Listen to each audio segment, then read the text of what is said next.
All right, hello, and all aboard for Stasis Pod, the Robots in Disguise podcast. I'm Engineer Rob. I'm Atomic Jen. Chugga chugga choo choo, we're getting on the super train today. I'm David. Choo choo. Welcome to the Soul Train. Should have gone with that. And yes, we are today continuing our journey through Robots in Disguise. This is Railroad Rage, episode number 59, the 14th episode of Season 3. We are now over halfway through the final season of Robots in Disguise. Man, I'm going to be sad when we get to the end of this. I am going to miss it. It's growing on me more and more as we go on. I mean, I liked early stuff with Steeljaw and things, but it's like, I feel like there's always this thing with Transformers seasons, because they're almost always, except for Rescue Bots, 3 seasons long, and it always feels like, you just one more season, you're hitting the good stuff. If only there could have been one more season, and there never is. Except Rescue Bots. Yes. Just keeps going and going and going. Yep. Which is fine. So this... But, like, it's annoying in the same way that, like, animated was. It's like, I'm really starting to like it. Although, the title is, like, my favorite we've had in a while. Because it's a Transformers reference, but it's also a pun. Oh. Railroad Rage? Yeah, Road Rage. Oh, yeah. Well, like, not that there is a character named Road Rage in here, but Railroad Rage. It's a good title. So this first aired August 19th, 2017, written by Len Uli, or possibly Ully. Uli? He previously wrote, this is his first episode of Robots in Disguise, and his second Transformers episode. He also wrote Velocity. Oh. That episode of Back in Animated, where they're doing the street racing. Oh, okay. So he is a good fit to be doing the Stunticons. Yes. He is also, we're going to see him on Rescue Bots next season. Okay. Yeah. But he's written a lot of other animated shows. What else we got here? We got the Octonauts. Static Shock. Very Scooby-Doo's. Whatever Voltron Force is. Is that the new one, or was that the CG good one? Wait, which one? What year? That's like early teens. That was the shitty one. Wait, no. No, that early would be teens. the Netflix No, that's the one. new one. The problem, there's too many Voltron shows. Yes, there are. There should be not as many. It looks like his first writing credit is for a live-action show, an episode of Holmes and Yo-Yo. What? With that title, I'm guessing like it's like a detective show. Yo-Yo. Is Yo-Yo a dog? No, Yo-Yo is a robot. Okay. What? The fudge? What in the name of small wonder is this nonsense you're on about? Basically, I guess the guy who created it was a writer for Get Smart, and okay, that sort of explains it. Get Smart also had a robot on it who's played by what's his name, Rodimus Prime and Serpentor. Dick Gautier. Dick Gautier, yes. Oh, that's cool. But he's Gummy Bears, DuckTales. Oh, the original DuckTales. Darkwing Duck. Neat. Skeleton Warriors. Skeleton. So, like Jonathan Harris, one of these 60s TV people who ended up getting into voice acting? No. He's a writer. Oh, he's the writer. Okay. Yes. Sorry, I got sidetracked. But I appreciate the opportunity to bring up my Jonathan Harris impression again. Yes. We'll get to do that this episode. You calamitous clods, the pain.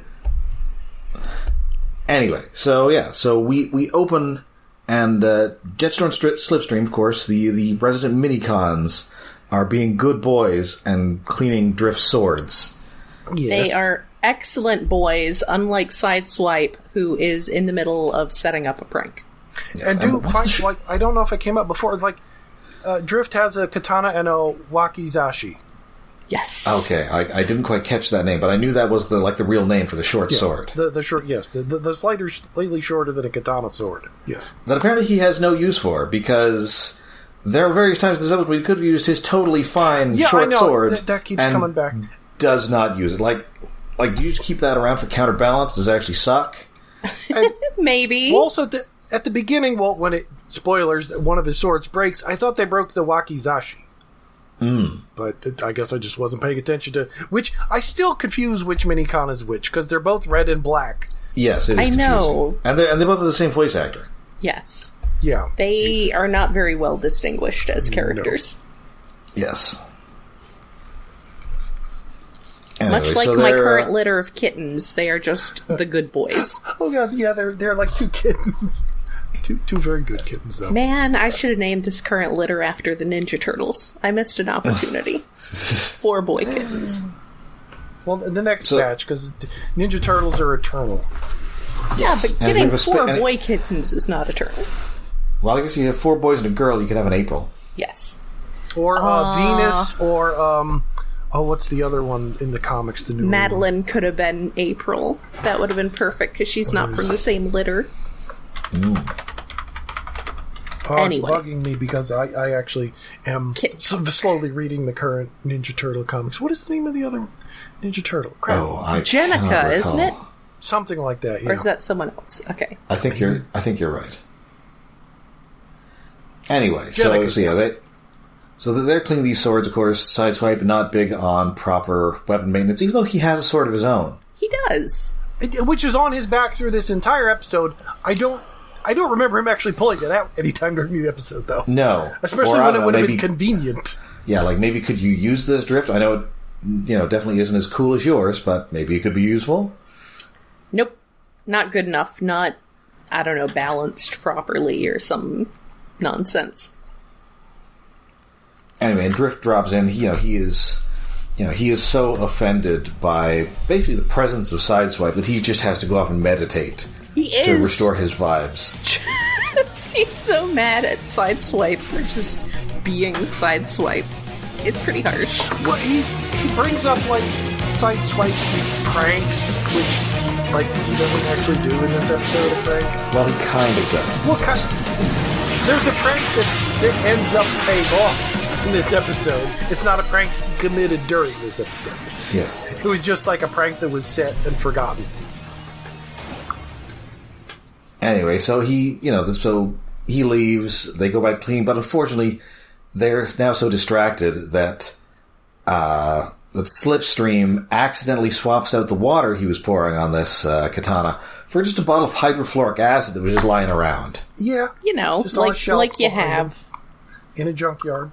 I mean, that seems like something you might want to have in a junkyard for, like, I don't know, extremely heavy-duty cleaning or something. Well, yes. But, like, just on a shelf next to water is a little weird. Well, hydrofluoric acid doesn't really react that strongly with metal. I thought they said it was hydrochloric acid. No, hydrochloric acid would have made more sense. Yeah, hydrofluoric acid. I thought they said hydrochloric acid, but that might have just been me making assumptions. Well, yeah, same. I assumed there was that too. But I mean, they are both real things. But I'm pretty sure they said hydrofluoric acid, which is totally hideous. My chemistry teacher once said that he once told us about a case where somebody had spilled some on themselves and spent the next couple of weeks dying horribly as the hydrofluoric acid reacted with the calcium in their bones. Oh no! That's pretty nasty. I feel like Denny should maybe not have any of that around. No. Well, that's the thing. We mostly find for the robots. Yeah, but also Denny has, like, a child living with him. Well, this is true. Maybe. Yeah. And it was up on a shelf at, like, a mini-con height, so... Yes. Anyway, but, like, the sword just shatters. It's not like it melts or anything. No. It's a very weird reaction. Well, it's Cybertronian metal. That's different, yes, but it's space metal. Yeah. And now I like that this is our, like, peril cut as we cut to the opening credits. Like, it's the peril of disapproval. Drift's disapproval is so powerful that it can trigger a cut to credits. But nope, Sideswipe has a solution. He's going to replace Drift's sword with a pool noodle. Yes. The Foley at this point is they had a lot of fun making the foamy sounds. Wibbly wobbly. I feel they had like an actual pool noodle in there that they were recording. Yeah. Possibly, but so he ends up turning it into a Nerf sword. Yes. Poor Drift. Now, of course, they could say Nerf on this because it is a Hasbro project. Yeah. But they choose not to. But obviously they had to put it in there because otherwise he wouldn't have a sword at all, and as we all know, it's Nerf or nothing. Yeah. Yes. Which leads up to the gag of, while Drift is meditating, Sideswipe puts his swords back in his sheath while he's there, meditating, conscious but not. He's deep in meditation. He's just gotta go really deep to get rid of the Sideswipe vibes. Yeah, but somehow he manages to wedge the pool noodle into the sword sheath that way. Like it's unbelievable, but it's done funnily enough, like the animation of it.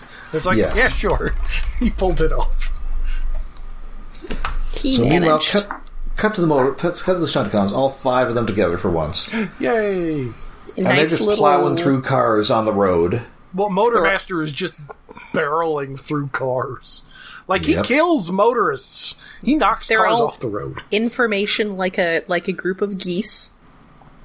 Yes. Yeah, and they're in a 5-lane wide highway. Yeah, Motormaster's like straight up killing people. Well, actually, no, it might be 6-lane wide because Motormaster is big boy. Well, I've been on highways like that, admittedly in major metropolitan areas. But Yeah, like, I've been on like that in Jersey heading towards New York City.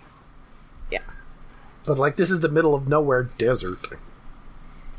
This is a very important city. This is outside of Crown City. Maybe Crown City has, Yeah. like, lots and lots of commuters. Maybe it's got, like, Northern Virginia levels of commuters. That's because of... I mean, all the people have to live somewhere, and they obviously don't live in any of the areas Autobots go to. Or, well, actually, we don't know how close this is to the city. Maybe it's on the way to Vegas or something. Wait, where is Crown City anyway? Did we ever figure out what state? Not was it? really. It's on No. we figured it's somewhere on the East Coast. So maybe they're going to Atlantic City? But, like, with that level of desert, like, that's Oh, definitely I not thought the we- road to Atlantic City. I thought it was we West figured Coast it was on the west. Maybe I'm wrong. Yeah, Like because southwest. weren't they, like, not ridiculously far from the old Autobot base from Prime? Oh, that's Well, right. they've got the yes. ground bridge. Like, well, yes, the ground bridge, but I think they said, like, it felt like that was only like a state over. And that was somewhere in the Midwest desert. Anyway. We have no idea where we are, but the Geography. Stunticons are having fun. Yep. Yeah. And like, we're the fastest things on the road. We can run everything else off. And then a maglev train zips by them, and they're like, fuck. Motormaster is so mad. He's so mad. dude, I love like how Budiansky logic these guys continue to be. Yes. Yes. It is weird how dumb they are. But it's Like, entertaining. They are still determined. Motormaster is determined to conquer specifically just the roads. Yes. Like, he doesn't want any other resources. He just wants to be in charge of the roads. Like, I don't know. Maybe he's gonna collect tolls. I don't know. Yeah, it's But, very. It would make more sense if, like, these guys were from Velocitron or something. Yeah, they kind of have that vibe. They kind of seem like they have that cultural thing going. Also, it's weird that they're, like, all 5 of them. Motormaster is kind of smart, but he's not really that bright because he doesn't understand how roads work. But like that, it's a whole team of idiots. Like, even with Steeljaw, he had a lot of morons and weirdos on his team, but they weren't all the same kind of idiot. And yet somehow these guys work. I mean, they don't work that well. No. I mean, no, but they work together as... Well, mostly they work together as a team because Motormaster bullies the shit out of everybody else. He makes them. Anyway, so because they're enforcing car culture, they must destroy mass transit, Yes. is the plot of this episode. So, fun fact, when I was in 8th grade, I did a little mock-up maglev train for a science fair project. Oh, neat. Ooh. I do not remember any science projects I did. I know I never did the volcano in school. What?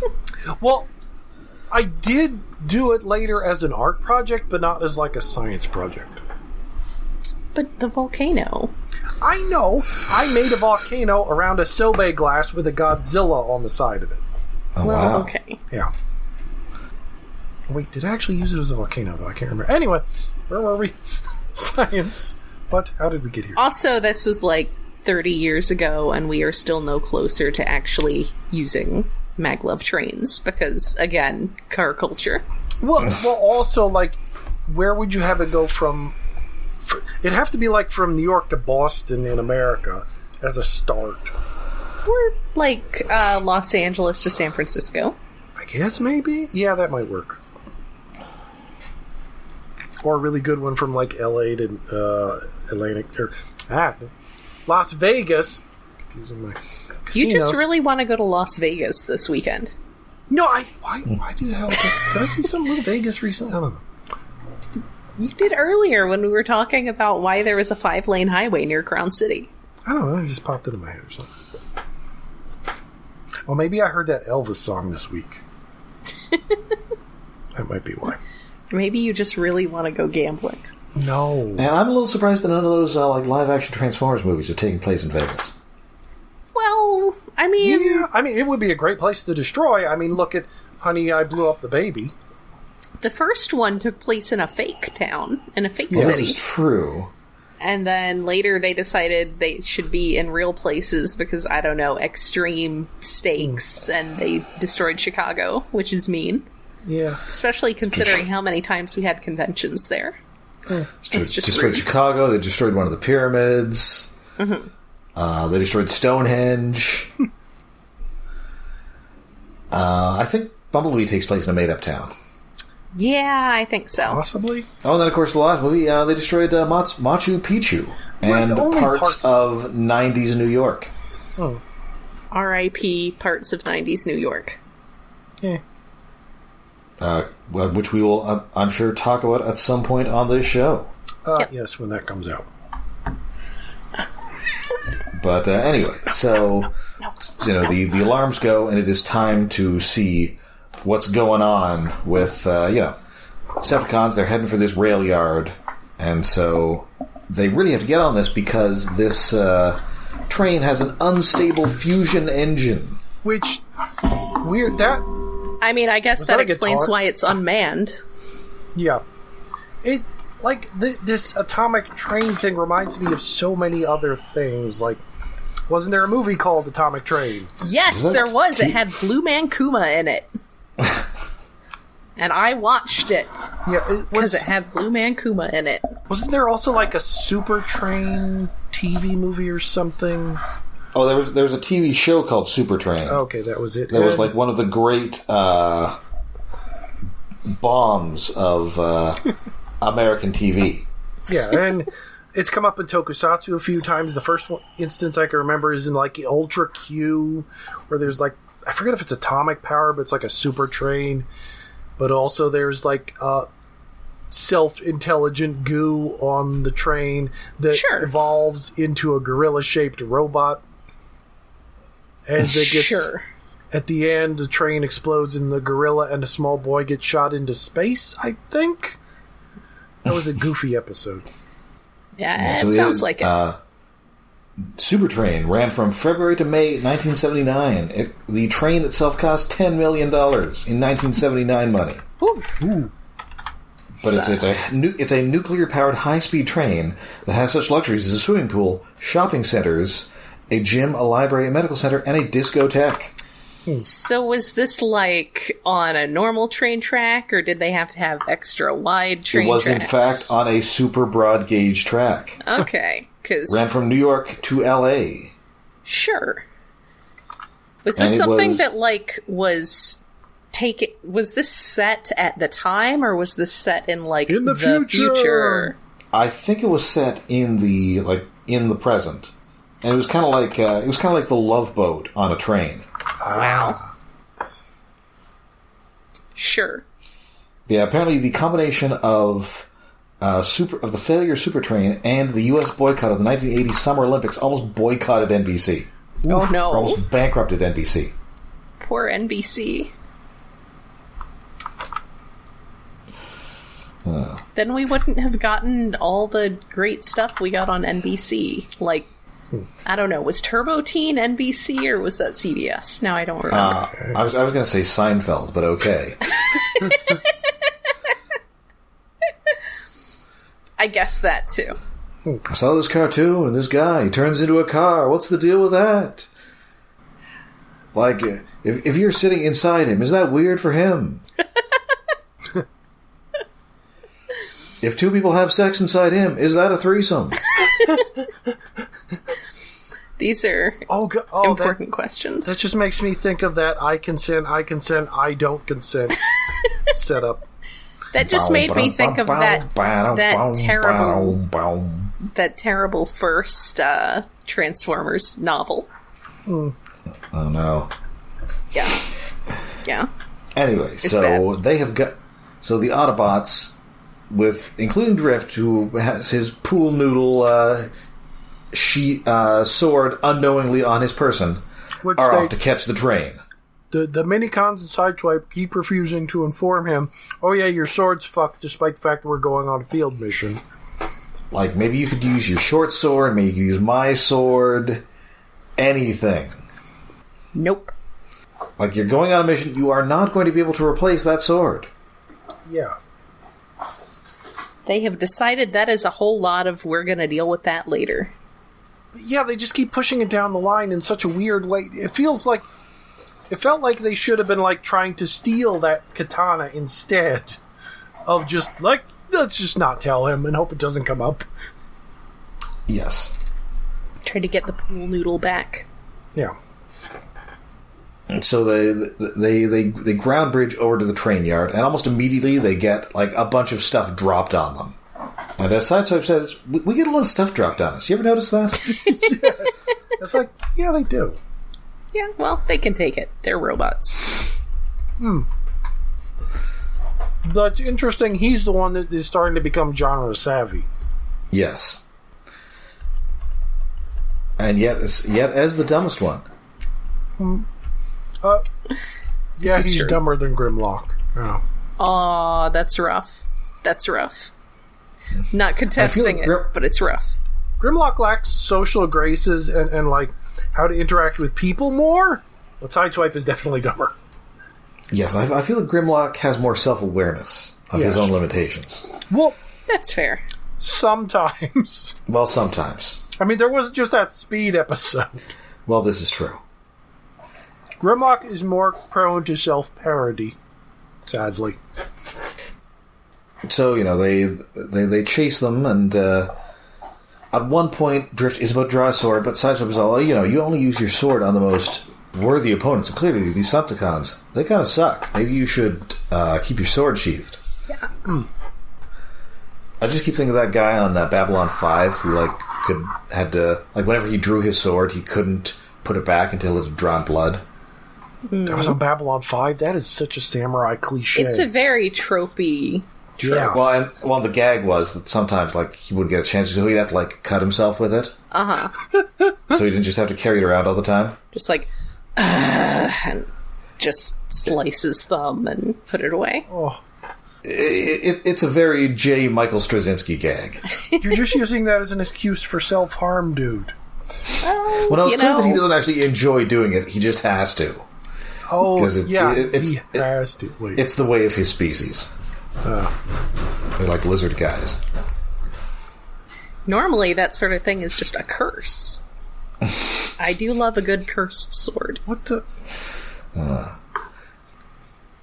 Anyway, so eventually they do basically Drift, the Minicons, and eventually Sideswipe do end up on this train.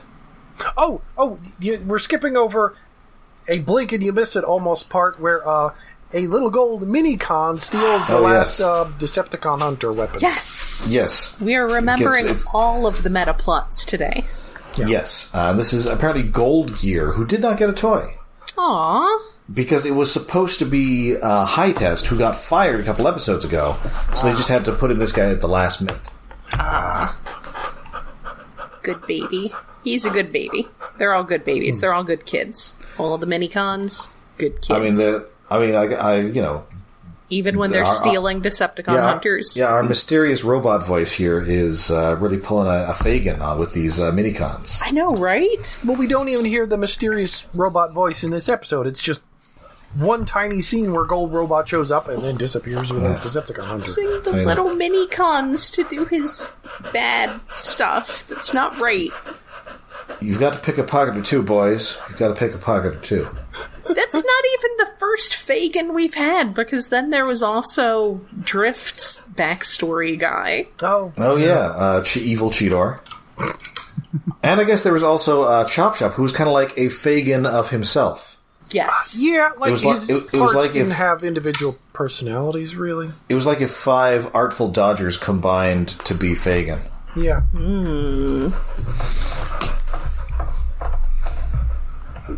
Gotta rewatch Oliver one of these days. How about Oliver and Company? I was going to say, I'll just rewatch Oliver and Company. I have actually never seen Oliver and Company. Oh, it's... I saw it in the theater, and I'm not sure I've seen it since. Yeah, I saw it once. I'm not sure how much I like Billy Joel. Well, okay, yeah. What do you mean? You seem like someone who would like Billy Joel. I mean, it depends. Once we get past a certain point of Billy Joel, I can't do Billy. I will throw my radio out the window if the alternative is listening to We Didn't Start the Fire. I mean, that's fair. Well, I kind of like that song, but yeah. Oh my god. It's repetitive, but it's a fun bar song. Well, I'm just thinking of Uptown Girl, the 80s Joel cover band from Step Brothers.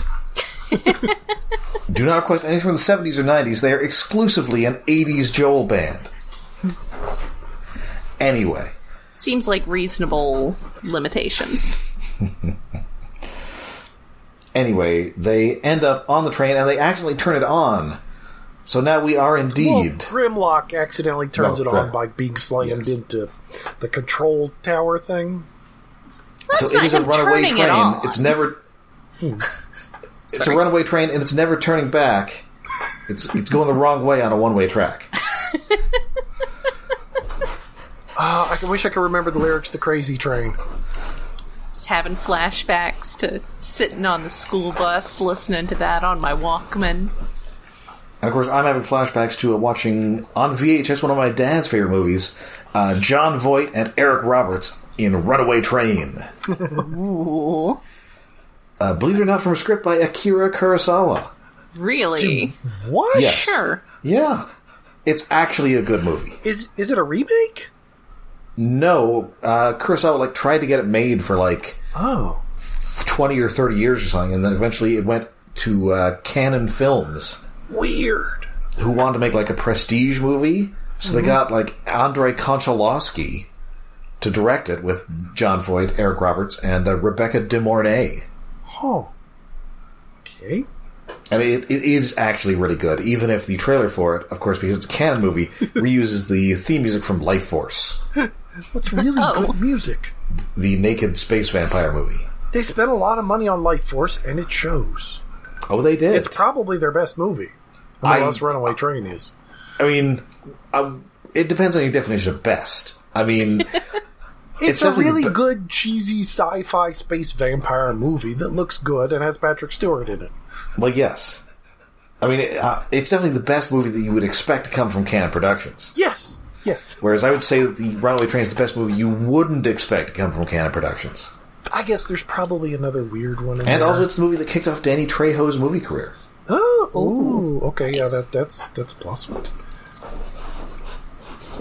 Where were you? Oh, yeah, then one of the mini-cons tells Drift he can't pull out his sword, or he might create sparks that would set off the fusion reactor. I don't think that works that way. But Drift buys it. I mean, listen, he's a samurai. He doesn't know science. No. There's no science. So, of course, the Autobots, they want to transport on the train, but they can't because, Fixed says that's impossible. You'd end up, smeared across the cosmos. That's right. It'd be like Star Trek: The Motion Picture. What came through didn't live long. Yeah, so they bridge ahead of it, get on an overpass, and mistime their jump. That was a very funny bit. Yeah, that was the a good timing bit. there, where they just miss it, and it looks like they're going to get it, but then the train just gets away from them, and they fall on the ground again. Yeah. Meanwhile, Drift and Sideswiper fighting the couple of. It's all the Decepticons except for Motormaster on top of it first? Yes, because Motormaster didn't come with them. He just sent his guys to do this. Yeah. So anyway, while they're doing that, but then they bridge a second time and actually get on the moving train, and it just seems like they're airsick when they get there. It's like, that should have been more involved, and like Grimlock should have missed. Or something. Or somebody should have gotten Tuvixed. I don't know. Well, I wouldn't go that far, but like something at least funny should have happened. Yes. Instead of like having their atoms splattered everywhere. Because it's like moving teleport thing, I think that's happened before and has really fucked somebody up. One of the Decepticons, probably. Mm-hmm. So, there's a pretty decent fight aboard this train. I do enjoy a good top of the train fight. Yeah. Always fun. But because of that, I had a thought that I actually did write down, thankfully. Why didn't they just put the portal in front of the train and have the train go through the space bridge and just let it land somewhere? Like, I don't know. send it to the Arctic again. That becomes really hard to explain to people. How did this train teleport? Yeah, and then also if the fusion nuclear, the extremely poorly considered experimental nuclear engine then goes critical, like, you have to decide where that nuclear accident is going to be, and that's... Yes. The Arctic. I mean... Or Antarctic. Look, the polar bears are having enough trouble. Yes, but either of those Don't would be make things good. worse for them. Plus, it would also be funny at the end, after it doesn't explode, they have to push the train through the portal but to get it back to on the tracks. It'd be cute. But no, instead they just stay on the train. Or even if you want to do the throwaway, it's like, well, the portal isn't big enough to fit the train, so we can't do that. But anyway. I'm gonna vote for they don't want to have a nuclear explosion anywhere on Earth. Yes, but they have a runaway train heading toward a wall. So if the choice is between destroying a city or getting stuck in the Antarctic and killing some penguins... No, those penguins. Penguins are also having a hard time of it. I know, but penguins are also depressed, and they will walk into the ice shelf further into the continent until they can walk no more, and they just die, and you must not stop them. Let them go upon their little journey. Aww. Those penguins, so relatable. David, I think you may be misremembering March of the Penguins. That is not narrated by Werner Herzog. Well, no, Werner Herzog did do an Arctic special, and that is like one of my favorite clips of him. Other than I want to see the baby. I believe you are forgetting that, in fact, that documentary was narrated by me, Morgan Freeman. I can't really... Well, Morgan Freeman... I guess Morgan Freeman's in the same range as Werner Herzog, but I prefer to do the accent. I also want to see the baby. Yes, I Morgan Freeman, too, would like to see the baby. That's me whenever anybody has a new foster kitten. Anyway, have we arrived at the dildo gag yet? Wait, the dildo gag? Oh, no. Yeah, we'll get... So they do eventually kick these Decepticons off the train. There's pretty good. At one point, he says, "Hey, do you have trip insurance?" Oh, and he yeah, that was good. throws him That off was the like train. the last one. Yeah, that was that the That was David cute. K one? Yes. Yeah, the Dr. Smith guy. The David K. doing Dr. Smith. Slash Mark. And then we get a, hey, Dragster, do you think Motormaster would be mad when we show up without that engine? Do you think at all? Yes. Oh, they're good. And then, yes, Drift draws the pool noodle sword. And it makes wibbly-wobbly noises, and that's the dildo gag. Oh, okay. Oh. See, I was kind of hoping that we would see that Drift is such a good swordsman that he can, like, defeat a Decepticon with a pool noodle sword. Yes, that should have happened.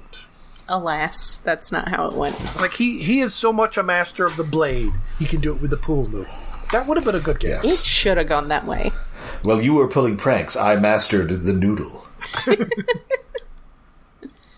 Truly, he is a master of the noodle. Also, that would have been really good. Like, one of the most famous stories about swordsmanship is Musashi, who's like supposedly like the greatest swordsman in all of Japan.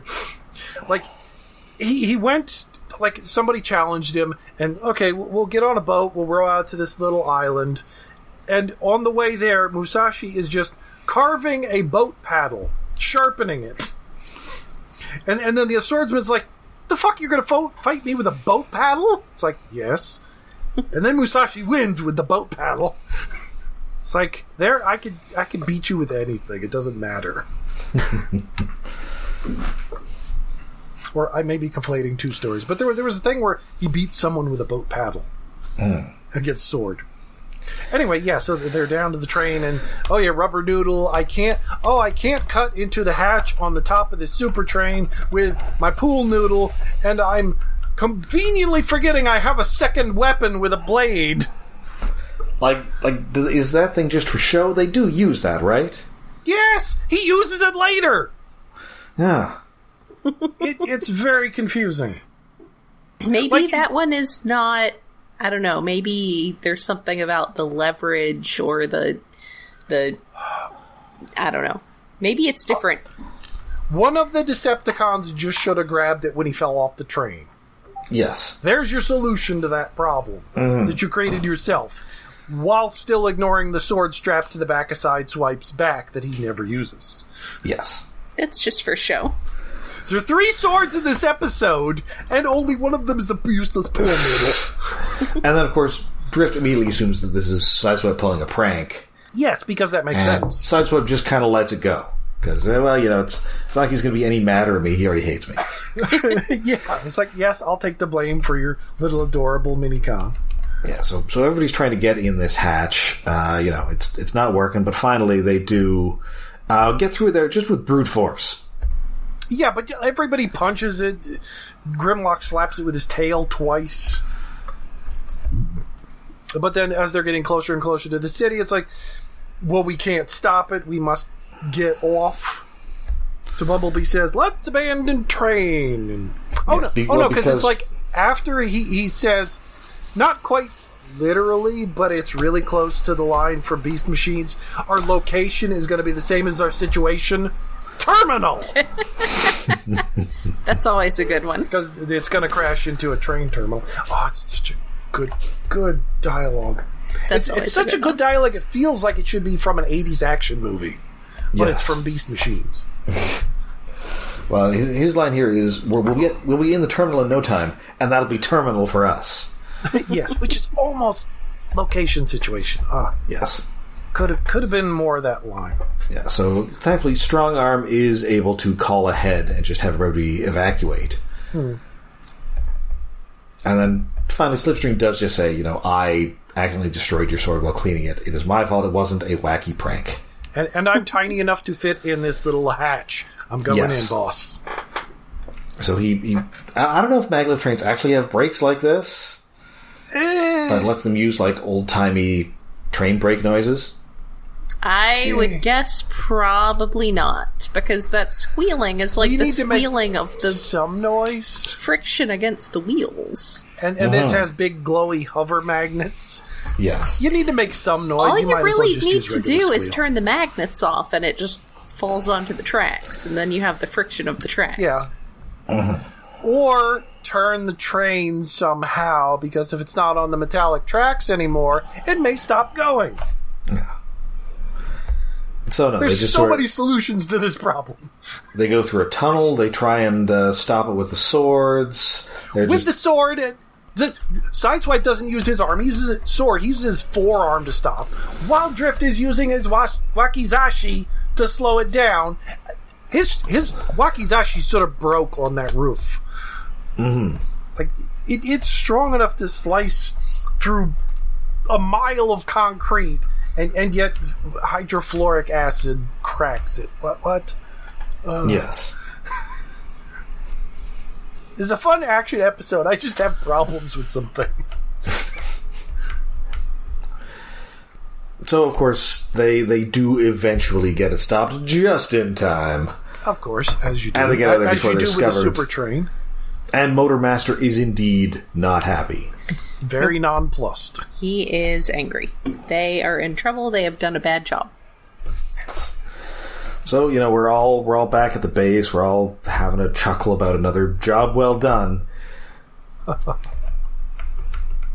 they have finally figured out that somebody is just stealing our stuff. Mm-hmm.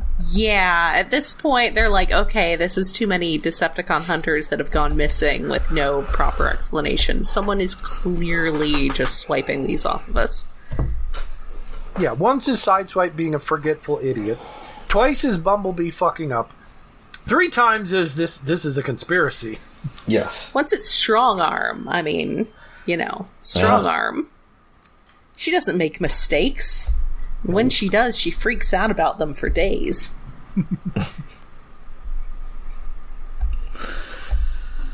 So, and Drift finally has to grudgingly say that, Sideswipe, you're not totally useless. I'm just gonna open up this cupboard to get my sword repair stuff, and it's full of like spring snakes, like it's a jar of peanut brittle. Well, I think it's like insulation tubing, but they are springy like a can of peanut brittle. Yes, snakes. But yeah, so a gag has hit Drift, and he grumbles under his breath. So yeah, he regrets every kind word he has just said. So yeah, it's a pretty fun episode. I do enjoy these Stunticons. We are going to get a couple more episodes of them where they are the main bad guys here. Good. Yeah, because there's... I know there's other antagonists coming, and we're getting really close to the end. Yes. Yeah, we are not getting a lot of breathing room for the rest of what's going to happen in this series. No, we are not. We don't even get a movie like we did for Prime. No. So I believe that now brings us then to David's Tokusatsu Corner. Oh, yes. Although there was a cute scene where the one Minicon that wasn't on the train gets on Grimlock as a little dino rider to run after the train. Oh, yes. He's pulling a wheelie. Yes. Yeah, that was cute. Anyway, yes. This week on 1, 2, 3, 4, 5. 5-man Black Gorlin. Gorlin being the giant Stay Puft marshmallow mechas. We get a recolor in this episode. Ooh. But this episode is mostly about dodgeball. In that the Rangers are playing dodgeball with some kids at the beginning of the episode. And it's like the subplot of how do we beat the monster of the week? We have to learn to be better at dodgeball. And that's the thing. But the Rangers are doing that. Chevy, the Chevalier, shows up again. His entrance is by song. I mean, admittedly, it's the song he played in his entrance episode, so it's just repeating that. But the monster of the week, like, there's exploding balls that look kind of like rugby balls that are exploding eggs, which come from the monster of the week, which is half squid, half egg. So it's Ika Tamago. Okay. Huh. And it produces an egg, and the egg explodes. But when the egg explodes, it creates 2 more eggs. Uh-oh. And when they explode, it creates 4 eggs. This is going to be too many eggs. And we learn about exponential mathematical equations. Oh no! Not an educational episode. Because they have to do the math, and it's like, oh, if they're exploding, how many is 10 times? Well, then it's going to be like 1,000-something egg bombs all over Japan. And then later in the episode, like, the squid learns to lay eggs that when they explode create 4 more exploding eggs. And then they do the math again. Oh, that's going to be 1 million of them all over and destroying the world. That's too many. So the Rangers must put a stop to this. But in the meantime, Chevy goes back to the base and is like showing up Garona as the commander of the bad guys. He's showing up. It's like, I got this. I stuck a squid and an egg together, and I have a monster more powerful than anything you've ever had. It's like, grrr. Anyway, and then there's more fighting where Chevy goes back in the field with his monster, and he has his Ginga men fight 5 men, which is funny because later there actually is a Sentai team called Ginga Men because Ginga means galaxy. So it's like See, 5 goons that are galaxy men. It always just made me think of gingham. Gingham. Like the pattern. No, it's not Gingham, it's Ginga. Sure, Which, sure it is. I think... Does it come up in Gal Gaigar a bunch? Maybe. I don't know. It's one of those words that I learned because it comes up often enough in action anime with robots. Nani? Yes. Like super fight. Oh, to beat the monster because their normal attacks weren't working against the squid because they shoot their big beam at it and it just blew some tentacles off the monster. But since it's a squid, it can regrow the tentacles. Sure. I guess maybe you can do that because it's half egg. So the Rangers have to come up with a new attack, which is, of course, dodgeball based, where they get a ball, they toss it from Ranger to Ranger, the ball changes color, and on the last time, they throw it at the monster explodes, which sounds very silly, but it's a reference back to very early, including the original Power Ranger, or Sentai team, before they were Super Sentai, Go Ranger, where that was basically their finishing attack. Haha. Although it was like more of a football-shaped ball there instead of a dodgeball. But yeah, colorful bomb, it's a thing. We're not at the end of the episode yet. Oh yes, because we have a Gorlin that absorbs the monster, so the monster is giant. So we have a giant robot fight. Time for getting giant. That's the important part. That's the most important part of any episode. Yes, and the Rangers summon the robot, and they're going to fight that, and it's hard. And then a black Gorlin also shows up, controlled by Chevy. So the Rangers have to fight Monster of the Week and an extra monster, so they bring out their extra giant robot. So it's a 2-on-2 fight. Which extra bonus monster. They haven't done yet. They've had the 2 robots for a while, but usually they just combine together to a super robot. Mm-hmm. But now it's like 2-on-2 fight, and that's kind of fun, which of course devolves into dodgeball with a giant spiked mace that they're tossing back and forth. That sounds normal. And eventually they win by knocking the Gorlin over and then just outmaneuvering the egg squid thing and then just like spike the spiked ball down into the squid and it explodes. Chevy and his black Stay Puft Marshmallow Man decide, that's enough. We're retreating. You have been worthy opponents for this battle. We shall meet again. And that's the episode, and it was fun, but simple. The end. Yeah. If you can dodge a squid, you can dodge a ball. Yes, but it's like an episode combining dodgeball with teaching kids about exponential growth was kind of cute. Yeah. It's math time. And thankfully the kids are very minor. It's just like at the beginning of the episode they talk to kids about dodgeball and play a game. Okay, good, because kids are annoying. Yeah, I know. And yet I've watched so much Sentai, and there's so many focus episodes on Random Child of the Week that they're kind of the Monster of the Week sometimes. But so more of them are not as bad as I would think. But every once in a while you get one that's like, that child cannot act. Why are they the main one? Also, they are always orphans, from what I've seen. They're always just like tragically orphaned. Not always, but there's quite often single parent. Sometimes just by the end of the episode, they're orphaned. Well, this is in the 80s, not the 70s. If it was the 70s, yes, you're more likely to get orphaned, or occasionally a child dies. But it's not usually the main child of the episode. Fair.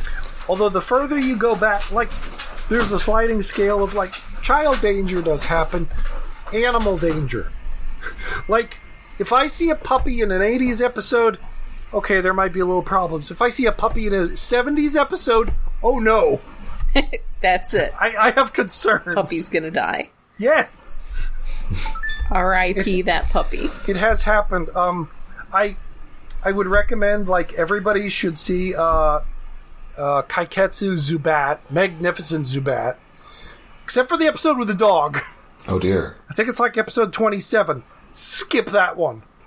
Oh dear. Don't go near that. That's... Have you seen Old Yeller? Oh no. Oh no. It's sadder. I grew up in the 80s in Alabama, so yes. Oh yeah.